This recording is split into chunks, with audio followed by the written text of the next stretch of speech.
Organizing this, thank you, Doc. Your talk has been very beneficial to us. My name is Tony Anaka, Lucian and Pain Rotary Club. I'm a cancer survivor.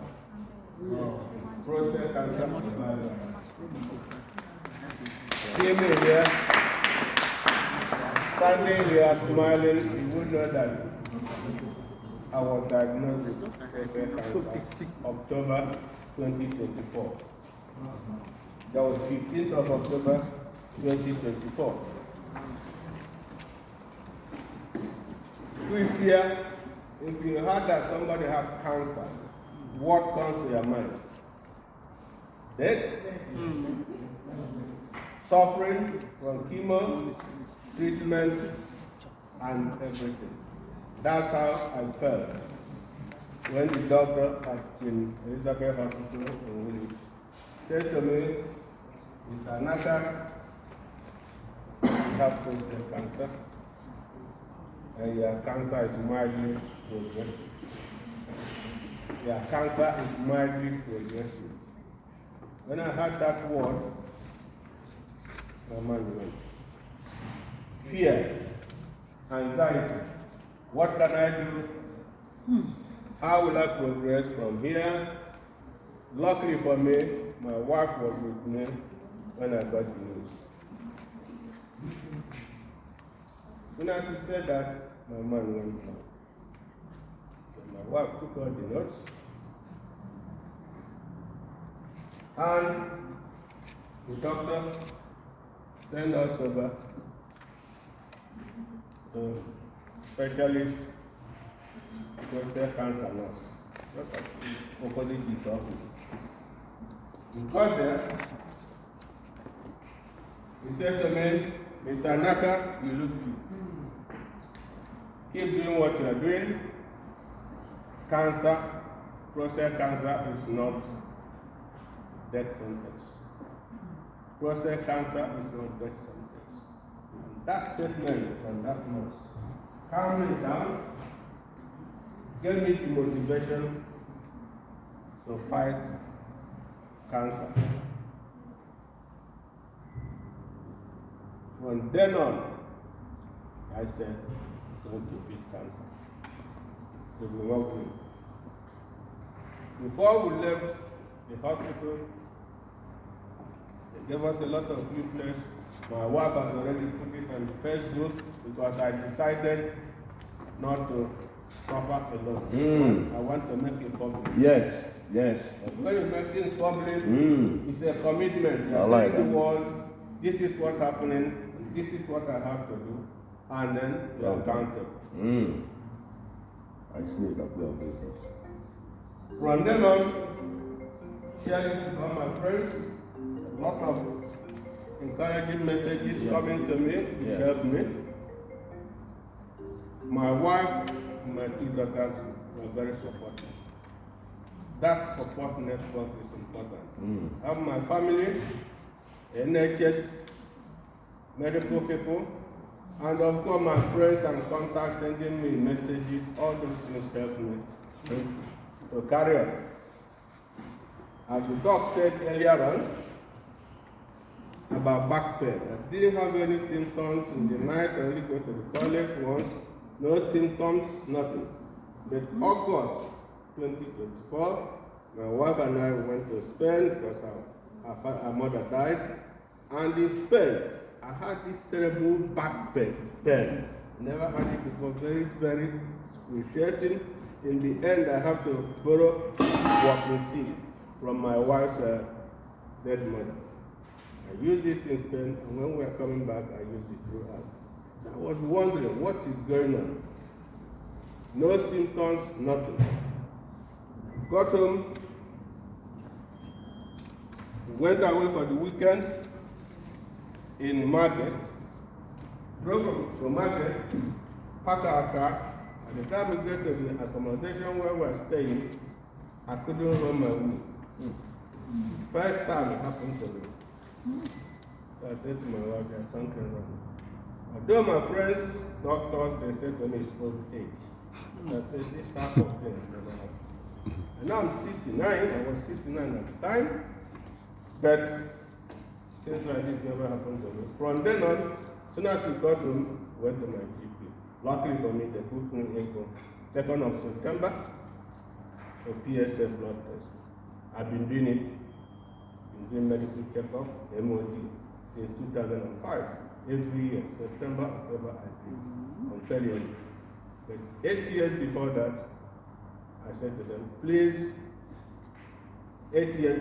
about 8 years ago, I said to them, please do my PSA blood test. PSA blood test, that's different from ordinary blood test. So they kept doing it. The doctors are good, the Nigerian doctors, I get on well with them, and anything I request, they do. It's who you know, not what you know. So the doctors are good and they help me. Did it on the 2nd, on the 3rd of September, got a call from a nurse from my GP, which is unusual. Do a test and you get a call the following day, the next time. You know there's a problem. So she said to me, your PSA is elevated from 3.8 September 2023 to 4.9 2024. That they will refer me to the hospital. Which they did. Within 2 weeks, I got a letter, went to Queen Elizabeth Hospital, and they did the examination, which is called DRE, that digital rectal examination, what they call finger up the bum. Most men don't like it. Most men hate it, including me. But that saved my life. It saved my life because the doctor checked it, he said it was hard. That's a problem. He said, can I go to the hospital today for MRI scan? I said, yes, I'm here all day.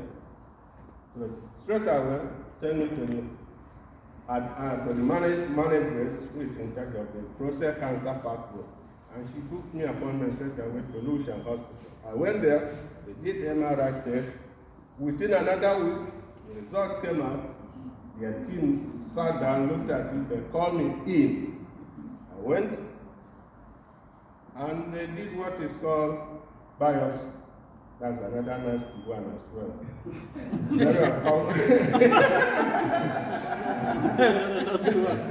Very uncomfortable. Yes. But anything that will save your life. Yes. What is saying to save my life? Even if put your hands on the fire, I will.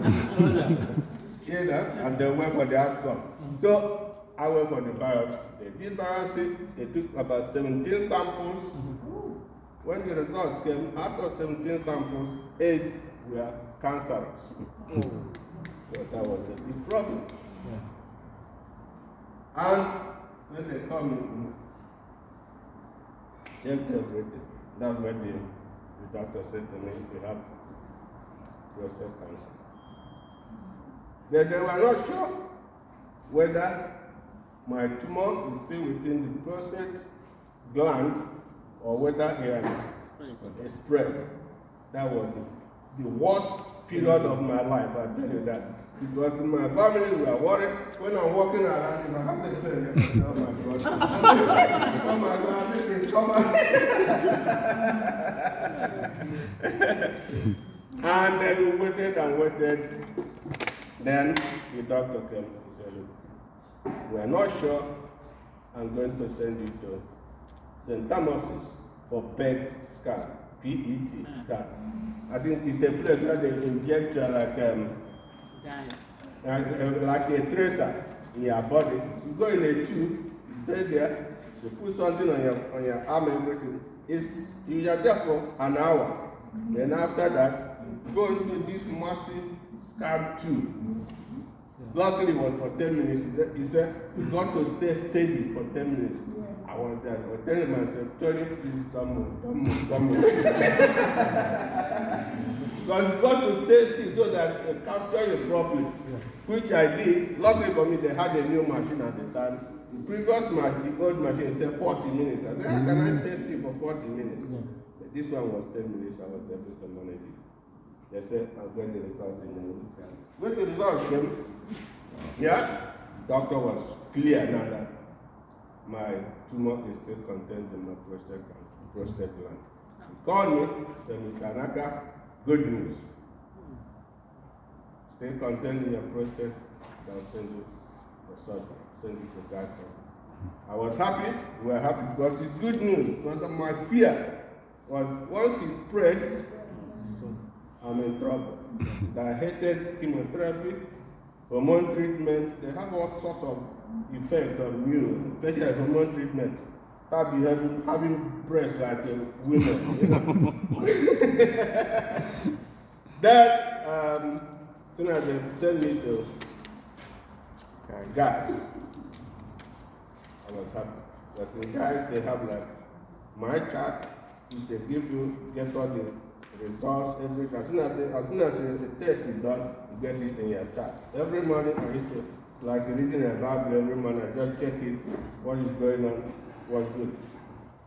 From that date, I was living my life as normal. Christmas, we went to party, everything. Then I had my surgery on the 9th of January last year. 9th, I was discharged on the 10th. Wow. Whoa. Straight away. One day.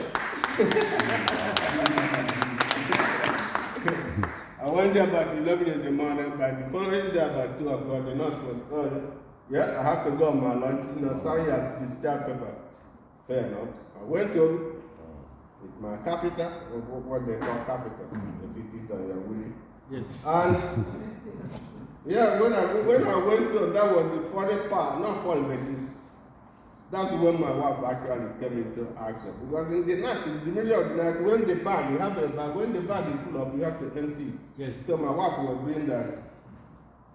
Eventually, I was drinking a lot of water, make sure my area is clean, yes. Very, very got to make sure it's clean, because if you have infection, then you are not going to a different territory. That was clear, everything was all right. And when my catheter was taken out, I was okay. 3 weeks after that, I was dry, no leakage. Because when the surgery, I was about to take the surgery, there are 2 side effects. One, erectile dysfunction, second, incontinence. You know which one I fear most? Incontinence. Incontinence. Erectile, if you are 40 years, but at my age, you are 69, erectile dysfunction, second.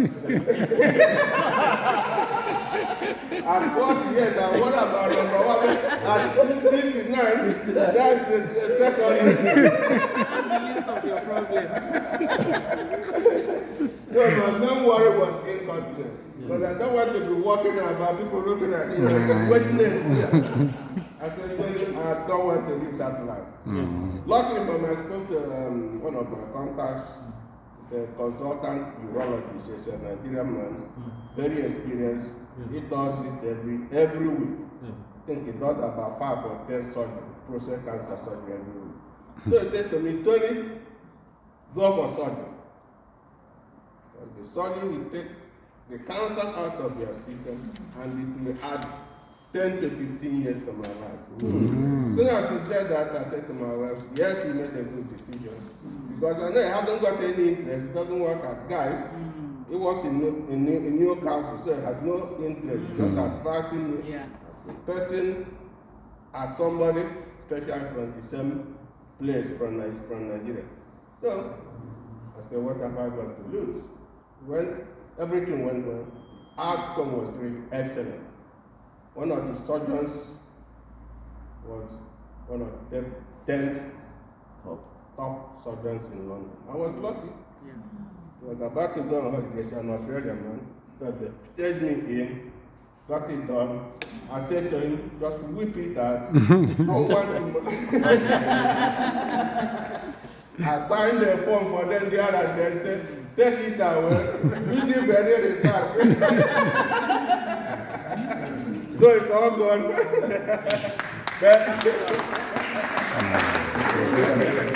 So I'm here standing here today.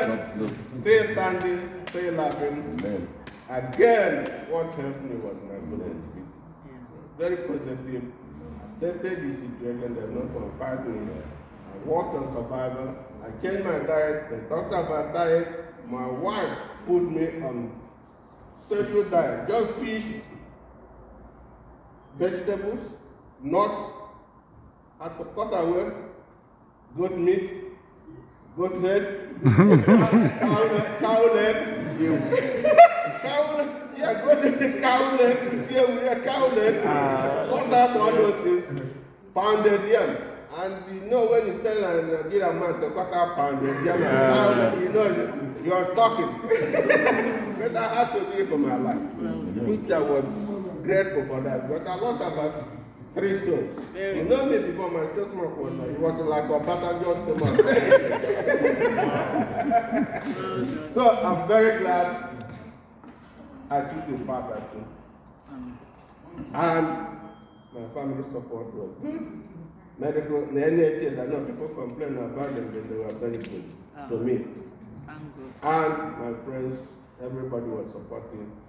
During my recovery time, people were calling me to come and visit. In our court, everybody wants to come and visit. I said to them, I don't want anybody. Call me on the phone, we can talk. Don't want to come in here first in the morning, 9 o'clock to disturb me. I stopped everybody coming until around March. That's when I started getting visitors. I needed to focus on my recovery, which helped me a lot. So, men, you're over 50, go to your GP, demand that you get BSF blood test. You can tell some white lies. You can tell that your father died of it, your brother died of it, your grandfather died of it in Africa. They're not going to that check. But at least they have it on record, and once they have things like that, they will progress it. You push and push and push. As the doc said, don't take no for an answer. You know, eventually they will give up and treat you. Women, please, please, please. Push your men. Kick them. Drag them. Because we are very reluctant to go to the doctor. And don't stop them. Yeah.